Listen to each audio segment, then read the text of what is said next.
Well, I'm back, guys. Um, no luck.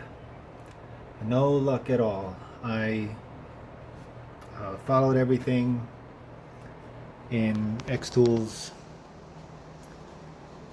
Sorry, I didn't mean to show you my yard there. Uh, how-to video. They have a how-to video on how to replace the button and the power button, the safety button and the power button. Um, and I swapped those out. Here's another little shot of the old power button circuit board. You can see that weird residue on the soldering there. I thought maybe that would have something to do with it, but no luck. I have the new power supply plugged in. I marked the other one with a piece of masking tape. This is the old one, just to make sure I don't mix them up.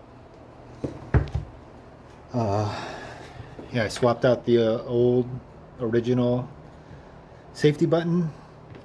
All in all, the procedure wasn't difficult at all, to be honest.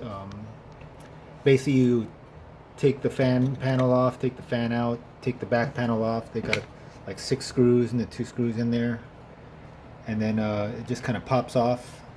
There's some you unplug the LCD panel inside, and there's the fan connection. You unplug that, and the whole thing basically just comes right off.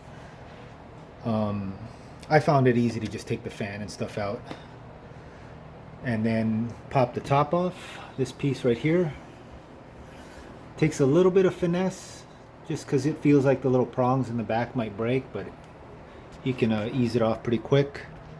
And then there's a screw on the top underneath here. Under here there's a screw, and there's one, two, I think there was 3 screws on the side there.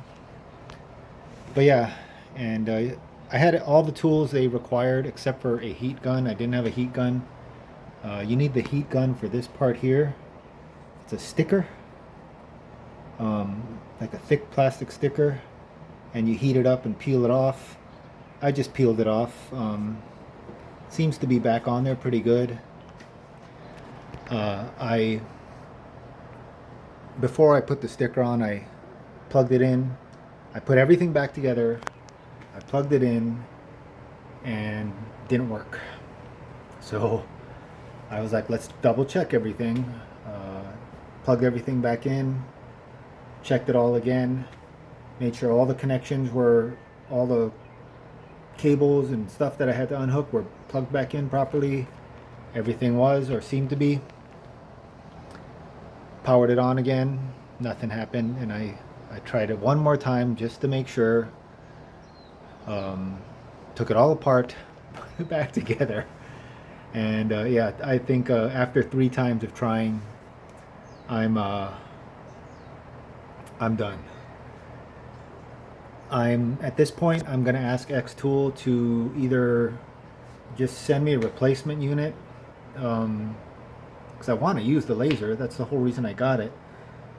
But if that's not an option, just give me a refund, whichever is better for the company or easier. Because yeah, this is unacceptable to me. Thank goodness I kept the box right here. This is the box, and I kept everything. I didn't throw any of the stuff out, so I have all the only thing is I use some of the practice material, you know. So other than that, everything that came with the machine is here. I didn't throw a single thing out. Every little package. But yeah, I'm gonna reach out to Xtool, and hopefully they'll just say we'll get you a new one. It sounds like they're pretty reliable with stuff like that, but either way, it's a bummer. You know, this stuff happens not very often. I haven't seen or read much of other people having this issue. A little bit, I've heard a little bit, but not that much. So yeah, Xtool, hopefully you guys can help me out here. I did everything you've asked me to do. So I guess we'll have to move on to the exchange stage and or refund stage. Now, I'm open to either or, and I'll keep everyone posted to see how this goes. Thanks for everyone who's given me feedback. I've had a surprising amount of feedback on this. But yeah, we'll get this running and hopefully we'll start engraving some stuff. All right, everybody, we'll see you soon.